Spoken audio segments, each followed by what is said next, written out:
Bismillahirrahmanirrahim. Assalamualaikum warahmatullahi wabarakatuh. Alhamdulillahi ala ihsanihi wa syukru lahu ala taufiqihi wa amtinanihi. Wassalatu wassalamu ala asfa asfiyaihi wa khairi khalqihi wa ala alihi wa ashabihi wa man sanna bi sunnatihi ila yaumi liqaihi. Asyhadu an la ilaha illallah ta'ziman li sya'nihi wa asyhadu anna Muhammadan abduhu wa rasuluhu ad-da'i ila ridwanihi. Amma ba'd. Alhamdulillah, segala puji bagi Allah Subhanahu wa taala, dan kalimat alhamdulillah itu adalah kalimat yang agung, singkat namun memiliki makna yang sangat luas. Sehingga alhamdu itu segala bentuk pujian, segala sesuatu yang baik itu lillah, itu milik Allah Subhanahu wa taala. Maka di sini adalah sikap di mana kita itu benar-benar menjadikan Allah Subhanahu wa taala sebagai sumber seluruh kebaikan, sebagai sumber segala seluruh pujian. Yang berhak dipuji hanyalah Allah Subhanahu wa taala. Yang berhak kita nisbatkan seluruh kesempurnaan itu hanyalah Allah Subhanahu wa taala. Maka jangan main-main dengan kalimat ini, karena ini adalah bentuk kita benar-benar mensucikan nama Allah Subhanahu wa taala dan menjadikan Allah Subhanahu wa taala segalanya di dalam kehidupan kita. Dan syukur kita kepada Allah Subhanahu wa taala itu bagian dari dua hal. Syukur kita itu mengandung dua makna. Yang pertama sebagai bentuk tahu diri kita sebagai hamba. Yang kedua sebagai bentuk terima kasih kita, syukur kita. Sehingga alhamdulillah itu bukan hanya berarti terima kasih ya Allah, bukan itu. Tapi maknanya kita itu tahu diri kita ini hamba Allah Subhanahu wa taala yang hina, yang butuh kepada Allah Subhanahu wa taala, maka kita serahkan seluruh pujian kepada Allah Subhanahu wa taala. Maka alhamdulillah atau syukur kita mengandung dua, yaitu di mana kita tahu diri sebagai seorang hamba, dan dua, di mana kita berterima kasih kepada segala hal yang Allah Subhanahu wa taala limpahkan kepada kita.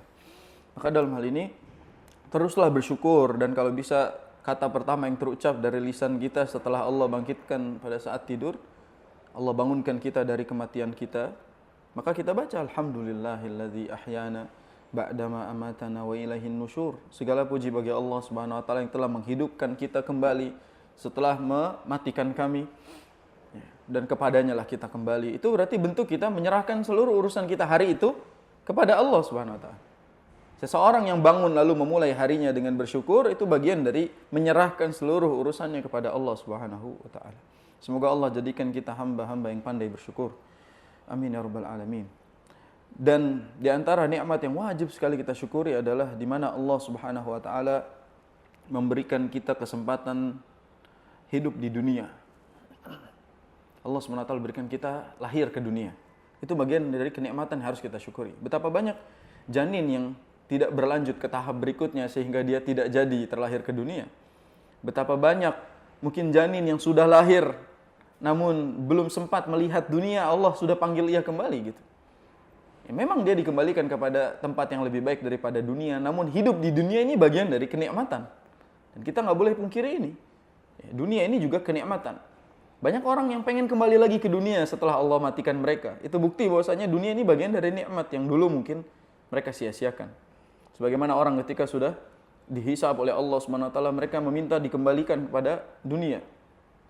Agar mereka itu bisa melakukan amalan soleh. Ali a'malu sholihan fima taraktu. Agar aku bisa melakukan amal soleh yang dulu mungkin aku tinggalkan. Menyesal, dia pengen balik lagi ke dunia.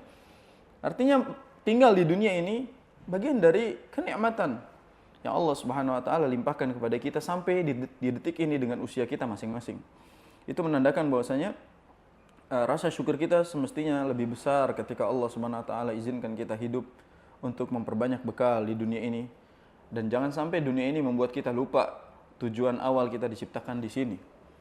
Bahwa banyak orang ketika sudah masuk ke dunia, dia lupa bahwasanya ini bukan tempatnya dan dia harus kembali ke tempat asalnya, itu kepada Allah Subhanahu wa taala. Maka sebenarnya hakikat hidup adalah ketika kita meninggal.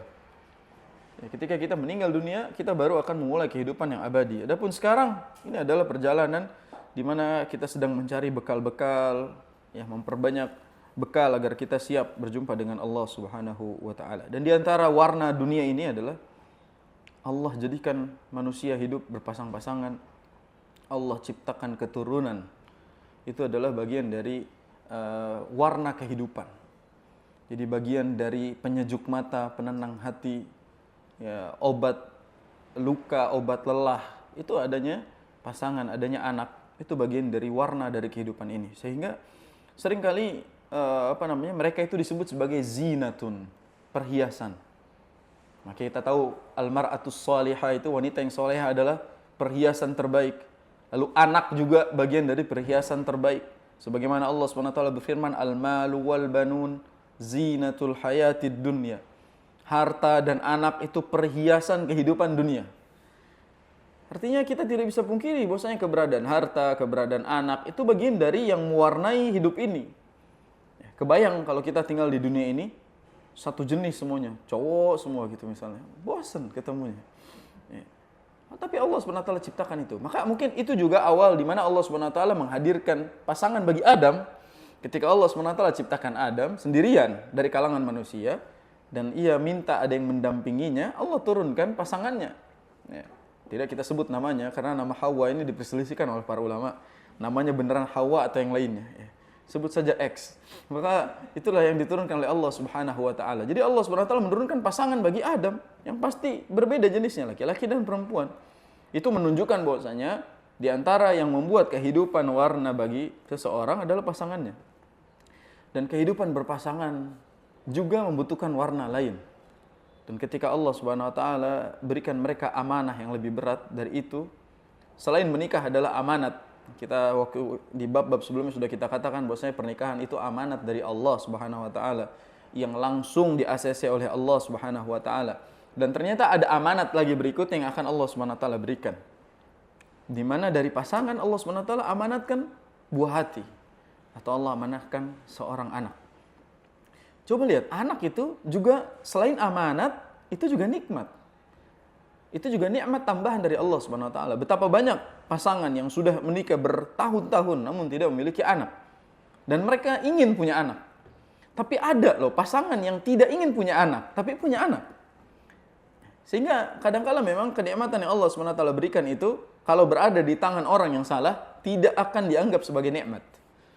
Anak berada pada pasangan yang tidak siap atau tidak mau punya anak, maka itu akan menjadi azab bagi mereka. Jadi ujian bagi mereka.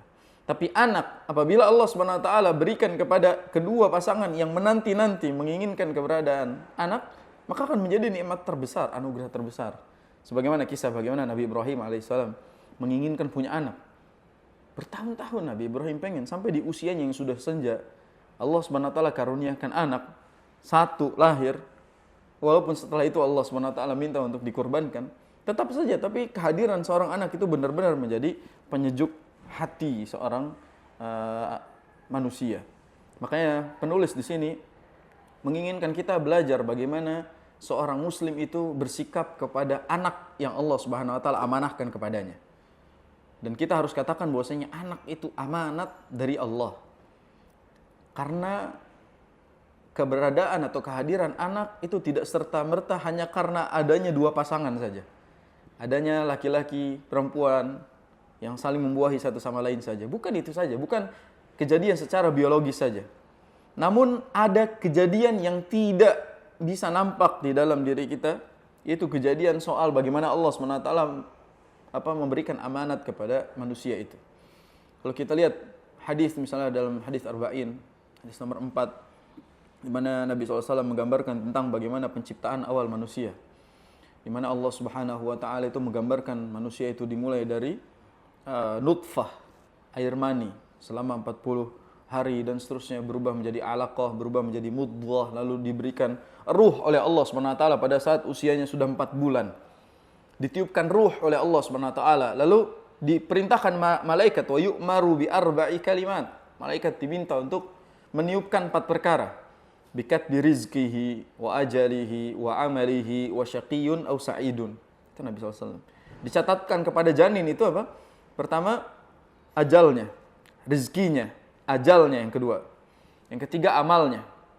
Keempat, hidupnya, sengsara atau bahagia. Jadi ada 4 yang dicatatkan oleh Allah Subhanahu wa taala yang diperintahkan pada malaikat ketika anak itu 4 bulan. Yang pertama adalah rezekinya. Rezeki itu bukan cuma uang, kesehatannya, bagaimana kehidupan dan seterusnya. Jodohnya itu bagian dari rezekinya. Berikutnya juga ada ajalnya. Bahkan dia belum lahir sudah ditulis ajalnya. Itu menandakan bahwasanya kelahiran anak juga nikmat itu. Ada yang nggak berhasil lahir. Ada yang tidak berhasil lahir. Yang berikutnya juga soal amalannya. Nanti dia jadi orang soleh atau tidak, itu semua sudah dicatat oleh Allah Subhanahu wa taala. Sebenarnya hadis ini kontradiksi dengan hadis lain, di mana Nabi SAW mengatakan sesungguhnya Allah telah mencatatkan takdir makhluk 50.000 tahun sebelum penciptaan dunia. Sebelum penciptaan langit dan bumi 50.000 tahun. Sudah dicatatkan takdirnya. Lalu ini hadis mengatakan ketika 4 bulan. Bagaimana cara kita menyatukan dua hadis yang terkesan kontradiktif ini? Maka kita luruskan, yang 50.000 tahun itu takdir umum. Takdir umum, manusia secara umum, secara general, semua manusia. Adapun yang 4 bulan itu takdir khusus kepada si janin yang ditiupkan ruh. Gitu. Jadi setiap janin yang mau lahir ke dunia itu disiapkan takdir khususnya. Si fulan yang akan diberikan nama ini takdirnya. Itu cara meluruskannya. Maka kelahiran anak itu bagian dari amanat dari Allah Subhanahu wa taala. Dan jangan sampai kita sebagai makhluk Allah Subhanahu wa taala menolak kelahiran anak. Sebagaimana ada orang yang sekarang menggaungkan child free. Mereka mengatakan child free. Mereka nggak mau punya anak dengan alasan anak itu beban, anak itu ini, anak itu segala macam. Nah ini berarti menyalahi takdir, karena kelahiran anak itu bukan serta-merta sebab ada ayah dan ibu saja. Namun ini takdir dari Allah Subhanahu wa taala. Kalau kehadiran anak itu mesti ada ayah dan ibu, kenapa Adam ada? Kenapa Isa ada? Itu bukti bahwasanya kehadiran anak itu amanat ya dari Allah, bukan serta-merta ada pasangan saja. Pun banyak pasangan-pasangan yang tidak punya anak, itu menandakan bahwa ini amanat. Dan namanya amanat tidak diberikan kepada siapapun kecuali Allah percaya kepadanya. Jadi tidak mungkin seseorang diberikan amanat kecuali Allah percaya sama dia. Jadi kalau Allah percaya sama kita, Allah karuniakan satu amanat. Dan di antara amanat adalah lahirnya seorang anak. Sebenarnya lahirnya seorang anak itu bisa ada, diminta ataupun tidak diminta. Diharapkan atau tidak diharapkan. Ada orang yang meminta kepada Allah SWT tidak dikasih. Mungkin Allah SWT melihat dia belum siap menerima amanat ini. Dia belum pada waktunya. Inna kulla syai'in khalaqnahu biqadar, kan gitu. Segala sesuatu diciptakan itu sesuai dengan kadarnya. Mungkin dia belum siap soal itu. Ada juga yang mungkin dia tidak menginginkan tapi Allah kasih. Tapi Allah pandang itu siap berarti untuk memiliki amanat. Jadi yang bermasalah adalah orang-orang yang tidak menginginkan menjalankan amanat yang Allah Subhanahu wa taala berikan. Itu yang berbahaya. Ini di muqaddimah ana perlu sampaikan bahwasanya anak itu amanat karena banyak orang berpikir bahwasanya anak itu hanya perjalanan biologis manusia. Di mana kalau sudah menikah ya pasti punya anak. Ya, makanya doa orang yang menikah itu kadang-kadang harus dikoreksi. Ketika menikah mudah-mudahan dapat momongan. Nanti dulu, semoga ini dulu nih hubungannya dulu. Dimulai dari keduanya ini dulu. Semoga nanti bisa menjalankan kewajiban sebagai seorang suami yang salehah, istri yang salehah. Itu dulu yang didoakan. Semoga Allah menyatukan cintanya ya abadi. Kayak gitu dulu. Jadi jangan begitu baru nikah dikasih pressure langsung. Semoga dapat momongan, semoga kayak gini, semoga ini. Nanti dulu, itu tahap berikutnya. Jadi ada amanat yang baru selesai ia tunaikan, itu menikah. Dan ada amanat berikutnya itu punya anak. Tapi kadang-kala memang amanat itu stepnya tidak begitu. Begitu nikah, punya anak. Ada tahapan yang lain, amanat-amanat yang lain yang mungkin Allah Subhanahu wa taala berikan kepada mereka. Maka jaga ini. Namanya amanat hanya diberikan kepada orang yang dipercaya. Dan jangan buat sebagai sesuatu yang umum atau general kepada seluruh makhluk. Sehingga jangan sampai kita berani bertanya, kapan punya anak? Ini pertanyaan ini tolong tinggalkan wahai kaum muslimin, karena pertanyaan ini bisa menyakiti. Kapan punya anak itu pertanyaan yang sama seperti kapan mati. Kapan nikah. Itu semua sama, pertanyaan template. Makanya saya selalu ajarkan ketika jomblo-jomblo ditanya kapan nikah, jawablah terserah Allah. Kapan nikah? Terserah Allah. Sama, kapan punya anak? Terserah Allah. Kapan punya anak? Terserah Allah. Kapan mati? Terserah Allah. Jadi kita semua serahkan semuanya kepada Allah SWT karena itu urusan takdir. Jangan ada tanya-tanya seperti itu, apalagi kadang-kala orang baru nikah, pulang ke kampung tuh wajib udah mengandung. Pengantin baru itu harus sudah punya anak. Seolah-olah kalau punya anak berarti hidupnya itu udah ideal gitu. Yang tidak punya anak belum ideal. Siapa yang ngomong seperti itu? Ya, karena itu semua sejatinya keputusan Allah Subhanahu wa taala dan tidak bisa disamaratakan. Ini pelajaran pertama wahai kaum muslimin bahwa jangan berani bertanya sesuatu tentang takdir yang mana takdir itu bukan hak kita. Itu adalah haknya Allah Subhanahu wa taala. Kita masuk kepada kitab di sini yaitu al-muslimu ma'a auladihi, seorang muslim bersama anak-anaknya. Jadi bagaimana muslim yang ideal dengan anak-anaknya. Kemarin tahapannya bagus. Muslim dengan dirinya sendiri, muslim kepada Allah dulu, diri sendiri, lalu orang tua, lalu istri, lalu anak. Ini menandakan bahwa ini sudah ada di tahap bukan para jomblo lagi, bukan para bujang lagi, sehingga para bujang boleh skip video ini. Ini tahapan berikutnya, bujang nonton video sebelumnya dulu. Berkaitan dengan orang tua dulu ya, baru selesai urusan orang tua baru pindah ke istri, baru ini tahap berikutnya. Dan di sini penulis mengatakan al-auladu qurratu ainil insan fi hayatihi. Seorang anak itu penyejuk mata bagi seorang manusia dalam hidupnya. Ini disebutnya manusia loh, bukan muslim. Artinya seluruh manusia secara normal itu akan menjadikan anak sebagai penyejuk mata dalam hidupnya. Kebanggaannya tersendiri. Jangankan manusia, semua hewan itu. Induk ayam kalau lagi ngeramin telur itu ada di posisi protektif. Menjaga anak-anaknya. Jangan sampai ada yang berani menyentuh telurnya. Ada yang berani menyentuh telurnya, dia pasti akan marah. Itu hewan. Begitu telurnya menetas, anaknya muncul. Ya, ada yang berani mendekati anaknya, pasti dia langsung ngejar, langsung marah. Itu secara normalnya kehidupan. Bahkan hewan pun memiliki sifat seperti itu. Apalagi manusia. Jadi kalau ada manusia ketika melahirkan anak, lalu anaknya dibuang, dia berarti telah keluar dari fitrah manusianya. Atau dia mungkin sedang menyamakan hewan-hewan lain yang ketika anaknya lahir langsung dimakan lagi. Ketika anaknya lahir dimakan, disiksa, kan banyak. Kucing bahkan ada yang demikian juga. Kelinci dulu saya punya marmut, punya kelinci itu kayak gitu. Begitu anaknya lahir langsung dimakan lagi. Kalau bukan kita yang mindahin, wah habis dia. Jangan-jangan manusia memiliki insting seperti hewan kalau misalnya sudah kehilangan akalnya dan tidak menganggap anak sebagai penyejuk mata. Makanya tahapannya harus benar. Punya anak itu, stepnya jelas. Dia punya istri dulu, baru punya anak. Jangan punya anak dulu, baru punya istri. Kan bermasalah. Itu kejadian-kejadian yang zaman sekarang. Subhanallah, memang fitrahnya ujian dari Allah Subhanahu Wa Taala. Kadang-kala yang menikah itu bertahun-tahun gak punya anak. Tapi begitu ada kejadian MBA gitu ya, dia langsung punya anak. Sekali perbuatan, langsung punya anak. Padahal orang yang menikah itu, wah dia perjuangan. Sampai dia bikin promil segala macam. Dia gak punya anak juga. Tapi ini dia ada aksi, ada kejadian, dia langsung punya anak. Subhanallah, ujian dari Allah SWT. Saya pernah belajar tentang kaidah ini dulu sama seorang syekh. Dia bilang, kenapa demikian? Kadangkala orang yang pertama kali melakukannya dan itu lakukan di luar pernikahan, mereka melakukannya sama-sama nafsu. Dan dari nafsu itu melahirkan anak. Dan mungkin bisa jadi gitu. Tapi kalau kadangkala pernikahan, itu nafsunya hanya salah satunya. Jadi di antara hikmahnya boleh jadi karena cinta yang mungkin berbeda dan berat sebelah itu menyebabkan mungkin jadi sulit memiliki keturunan. Seorang syekh menjelaskan demikian sehingga kadangkala anak-anak muda yang baru pertama kali langsung hamil itu sebab itu. Pertama dia di masa subur, di produktif, terus juga kedua dia melakukannya karena sama-sama nafsu. Beda dengan pasangan suami istri yang mungkin stepnya panjang, dia di tahap bosan dan seterusnya sehingga tidak ada lagi rasa cinta di dalamnya. Na'udzubillah. Tentunya itu adalah ujian dari Allah Subhanahu wa taala. Intinya anak itu disebut sebagai qurratu ain. Qurratul ain atau qurratu ayun yang kita kenal. Sebagaimana doa dalam surat Al-Furqan misalnya 74 di akhir-akhir itu, Rabbana hab lana min azwajina wa dzurriyyatina qurrata a'yun waj'alna lil muttaqina imama. Kata Allah Subhanahu wa taala, mereka orang-orang yang ibadur rahman itu yaqulun, berdoa kepada Allah, Rabbana hab lana min azwajina wa dzurriyyatina qurrata a'yun. Ya Allah, jadikanlah pasangan-pasangan kami, anak-anak keturunan kami sampai cucu-cucu kami itu qurrata a'yun. Qurrata a'yun itu artinya penyejuk mata. Yang disebut penyejuk mata itu berarti ngademin mata, nenangin mata. Dan segala yang menyejukkan mata pasti menenangkan hati. Karena mata itu adalah jendelanya hati.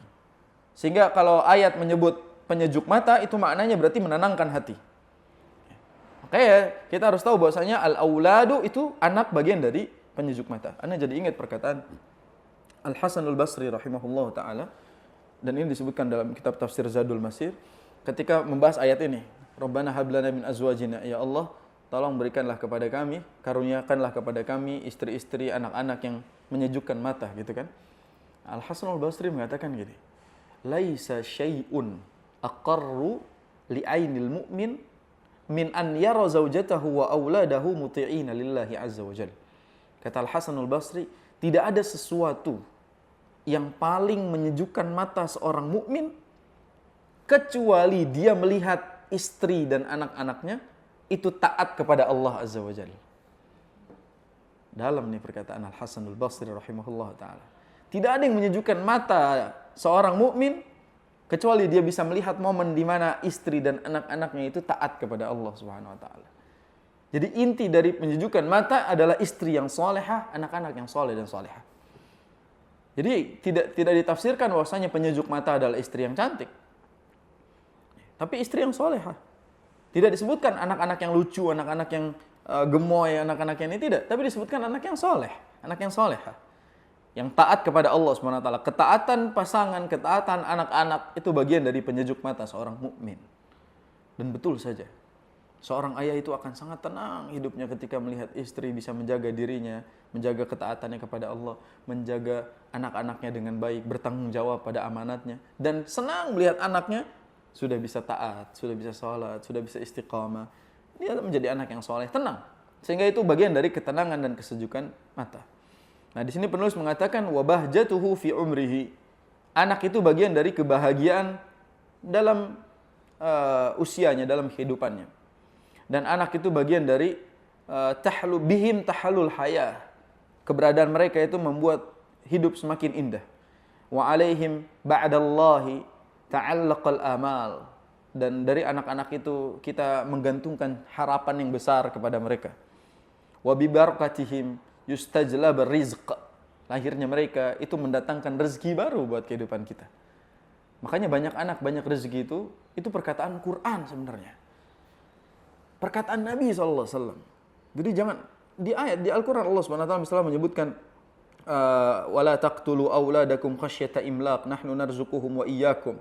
Dalam surat Al-Isra kata Allah SWT, janganlah kalian itu membunuh anak-anak kalian karena takut miskin. Kami yang memberikan makan mereka, memberikan rezeki mereka, dan memberikan rezeki kalian. Kata Allah SWT. Jadi hadirnya anak, itu rezekinya Allah yang atur. Ini catatan bagi para suami, Anda itu bekerja bukan untuk memberikan rezeki kepada anak istri. Karena rezeki itu Allah yang kasih. Allah yang kasih. Innallaha yarzuqu may yasha. Allah Subhanahu wa taala itu memberikan rezeki. Wa ma min dabbatin fil ardi illa 'ala Allahi rizquha. Tidak ada satupun yang berjalan di atas muka bumi kecuali rezekinya di tangan Allah. Makanya kita kerja ini bukan buat memberikan rezeki kepada mereka, karena rezeki mereka udah Allah yang ngatur. Sehingga kelahiran anak itu rezekinya Allah sendiri yang memberikannya. Saya kejadian nyata di dalam hidup saya sendiri. Di mana hadirnya anak itu benar-benar membawa rezekinya sendiri. Anak kami itu lahir, dia bawa rezekinya sendiri. Sama sekali tidak mengurangi nominal dari rezeki orang tuanya. Bagaimana ketika dia dalam kandungan, bagaimana ketika dia lahir, bagaimana sekarang ketika dia sudah ada di dunia, itu semua tidak mengocek dari saldo orang tuanya. Dan itu semua Allah SWT yang berikan. Tiba-tiba ada demikian rezekinya. Tiba-tiba dikasih, ada uang untuk melahirkan, ada uang buat ini, ada uang buat dia sendiri.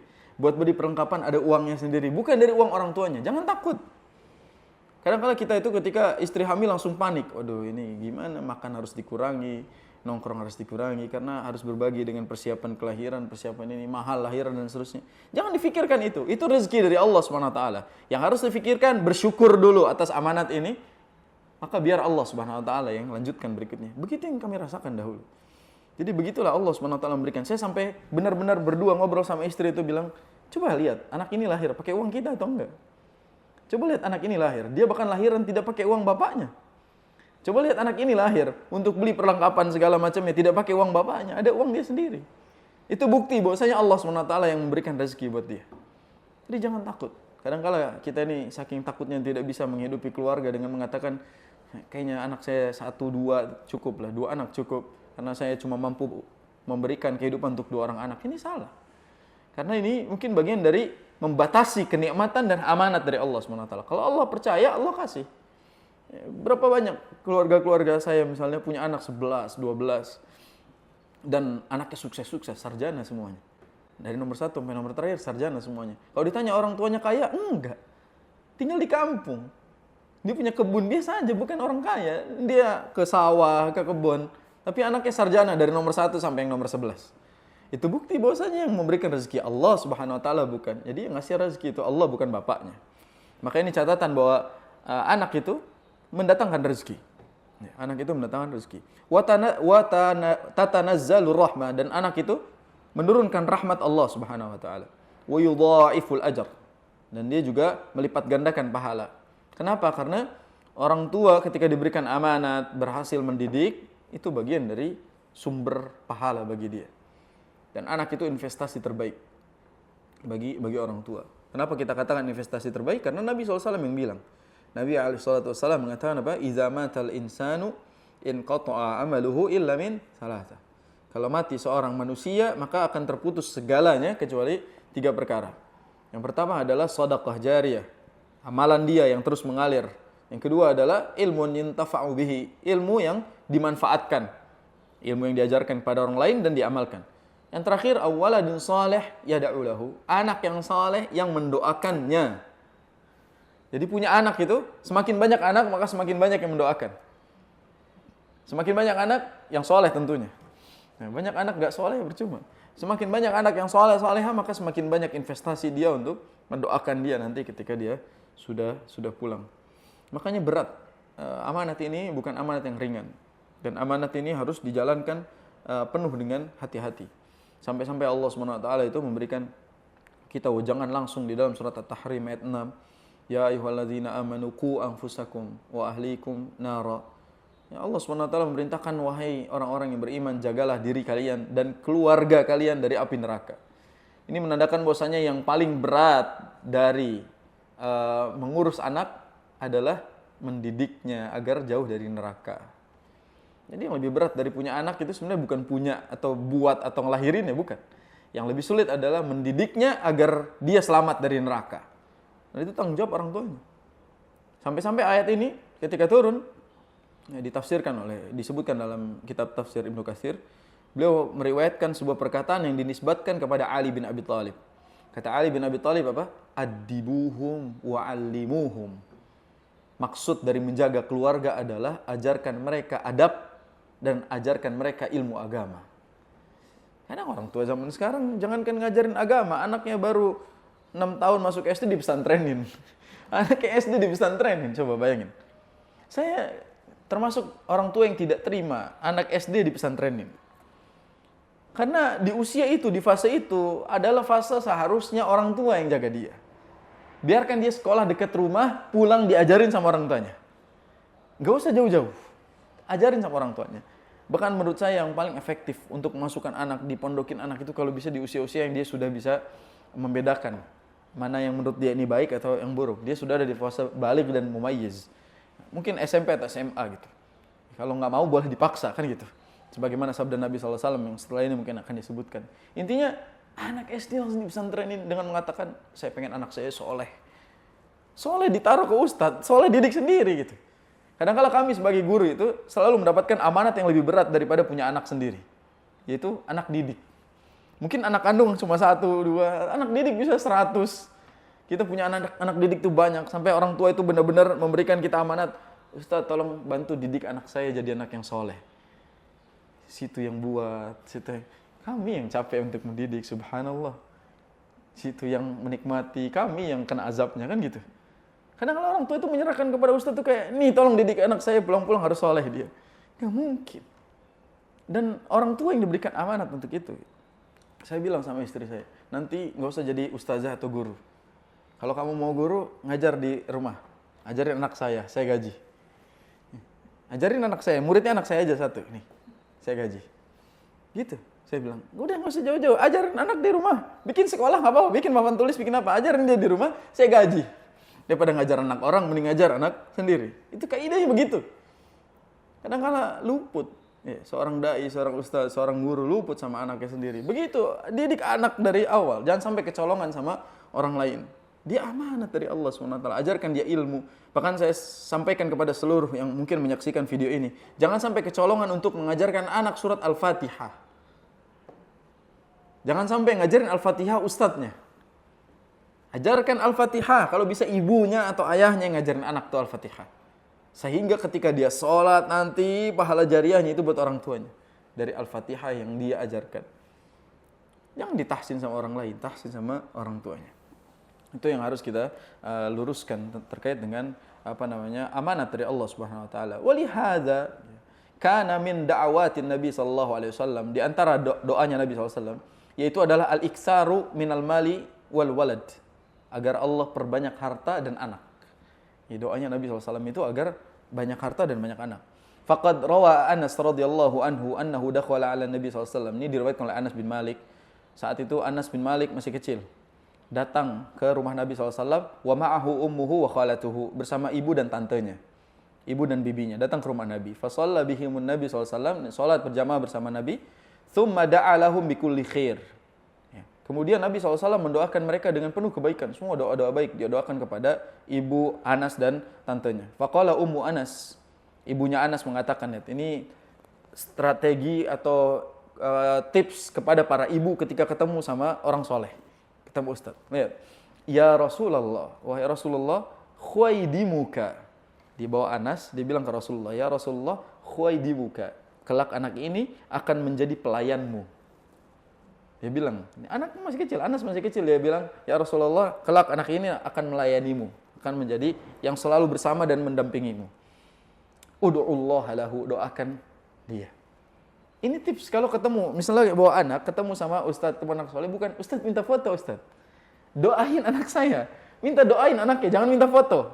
Karena yang lebih afdal daripada minta foto adalah minta didoakan anaknya. Ud'u Allah lahu, doakan, mintalah kepada Allah SWT kebaikan untuknya. Fada'alahu bikulli khair. Kemudian Nabi mendoakan penuh kebaikan kepada Anas. Wa qala fi akhiri du'aihi, dan di akhir doanya, doa Nabi SAW yang masyhur, Allahumma aksir malahu wa waladahu wa barik lahu. Ya Allah, perbanyak hartanya dan perbanyak anaknya dan berkahilah dia. Anas masih kecil loh, udah didoain banyak anaknya. Itu doa Nabi SAW berarti visioner ke depan. Ya nanti jadi anak sukses ya, jadi ini ya. Jangan itu aja. Jadikan semoga jadi anak soleh, punya keturunan yang banyak, punya harta yang banyak dan dermawan, dan Allah berkahi segalanya. Didoakan, dan ternyata memang di fase yang akan datang Anas bin Malik ini panjang usianya. Dalam satu riwayat umurnya sampai 90 sampai 100. Ada yang mengatakan 91, ada yang mengatakan di atas 100. Dan anak keturunannya kalau di total kurang lebih ada 120. Doanya Nabi SAW. Dengan kualitas Anas bin Malik, salah satu dari sahabat Nabi SAW yang paling banyak meriwayatkan hadis. Setelah urutan Abu Hurairah, Ibnu Umar dan lain-lainnya, Anas bin Malik meriwayatkan hadis begitu banyak. Itu berkahnya doa Nabi SAW. Kita nggak tahu dampaknya itu baru kelihatan nanti ketika dia tumbuh dewasa.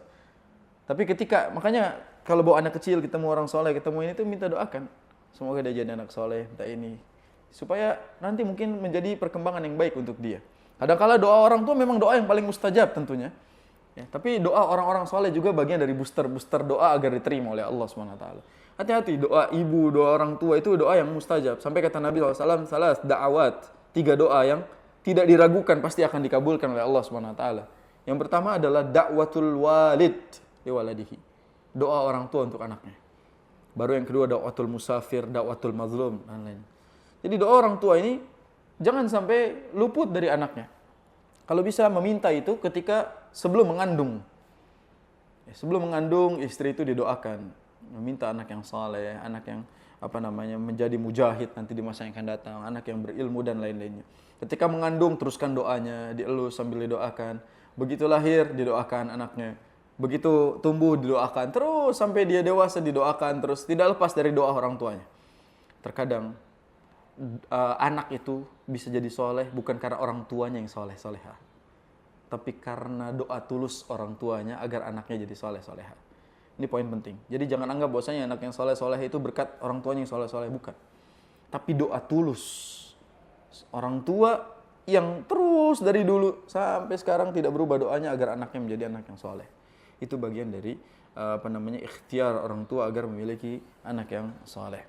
Jadi singkatnya Anas bin Malik tadi didoakan oleh Nabi SAW demikian. Jadi kalau anak itu soleh, itu baru nikmat. Tapi kalau anak itu justru bandel dan seterusnya, itu bisa menjadi ujian, bisa menjadi azab. Dan Allah SWT dalam Al-Quran menyebutkan apa? Innama amwalukum wa auladukum fitnah. Sesungguhnya harta kalian dan anak-anak kalian itu ujian, kata Allah SWT. Padahal di ayat yang tadi apa? Al-malu wal banun zinatul hayatid dunya. Harta dan anak perhiasan kehidupan dunia. Nah di ayat ini ujian. Itu menandakan bahwasanya kalau berhasil, kalau dia saleh, kalau tarbiyah dia berhasil, itu baru zinatul hayatid dunya, perhiasan dunia. Tapi kalau gagal, kalau dia nyusahin, nih fitnah, dia adalah ujian. Dan itu kita harus berusaha untuk mendidiknya. Kalau ini nasihat juga buat para yang masih bujang hidin, bujang hidat, para jombloan, jomblowati ini, dalam membangun mencetak generasi saleh, itu dimulai dari mencari ibunya. Dimulai dari mencari ibunya yang salehah. Jadi mencari ibu yang salehah itu bagian dari cara mencetak generasi yang saleh-salehah. Ada sebuah kisah yang terkenal nih, dia kontennya udah tersebar luas di Instagram itu. Seorang syaikhah, seorang guru perempuan. Dia bercerita tentang dirinya sendiri. Dia punya ibu, usianya sudah tua dan anaknya itu sudah banyak gitu. Tapi suaminya meninggal. Janda lah ibunya, punya anak banyak dan berhasil semua. Tiba-tiba ada laki-laki yang mau menikahinya. Laki-laki menikahi, laki-laki soleh, Masya Allah. Terus si ibu ini bilang, apa yang kamu harapkan dari saya? Saya janda, saya punya anak banyak seperti ini, apa yang kamu harapkan dari saya? Cari yang lebih muda, cari yang masih gadis dan lain-lain. Apa yang kamu harapkan dari saya? Apa kata laki-laki itu? Saya melihat anak-anakmu berhasil didikannya. Maka saya ingin menikahimu agar nanti anak-anakku juga lahir dari wanita yang hebat sepertimu itu. Jadi si laki-laki ini menikahi wanita ini sebabnya karena dia melihat anak-anak itu berhasil dididik sama ibunya ini. Tarbiyahnya Masya Allah, jadi anak yang soleh-soleha. Maka saya ingin menikahimu agar nanti anak-anak saya lahir dari dirimu. Dan bisa dididik seperti anak-anakmu itu. Masya Allah, itu visi yang sangat luar biasa dalam pernikahan. Artinya tidak semua orang menikah itu hanya urusan soal cintanya dia saja. Tapi ini soal visi ke depan, bagaimana dia merangkai kehidupan ke depan. Dan itu terkenal sekali kisah ini disampaikan oleh anaknya sendiri yang ngomong. Dia menceritakan ibunya bahwa begitulah ibu saya bertemu dengan bapaknya yang sekarang. Subhanallah, itu bukti bahwasanya kalau berhasil menjalankan amanat, maka itu menjadi kenikmatan tambahan yang Allah Subhanahu wa taala berikan kepada kita. Jadi intinya kalau kita kembali bahwa anak itu amanat, dan orang yang menyia-nyiakan amanat itu berarti orang yang khianat. Dan di antara sikap atau sifat orang-orang munafik adalah orang-orang yang ketika diberikan amanat dia khianat. Apa di antara 3 tanda orang munafik? Yang pertama, kalau dia berbicara dia berdusta. Kalau dia dijanji, maka dia mengingkarinya. Kalau dia diberikan amanat, wa idza tumina, ini poin kita, wa idza tumina khana. Kalau dia diberikan amanat dia khianat. Maka di closing ini kita katakan orang tua yang tidak amanat atau orang tua yang berkhianat atas amanat dari Allah Subhanahu wa taala adalah yang tidak mendidik anaknya, yang tidak mendoakan kebaikan untuk anaknya, yang tidak merawat amanat dari Allah Subhanahu wa taala. Namanya amanat pasti akan diminta lagi sama yang punya. Dan akan ditanyakan sama yang punya. Kamu apain aja nih orang? Kamu didik apa aja? Kamu berikan apa aja? Itu semua akan ditanya oleh Allah Subhanahu wa ta'ala. Maka di muqaddimah ini, baru muqaddimah sebenarnya.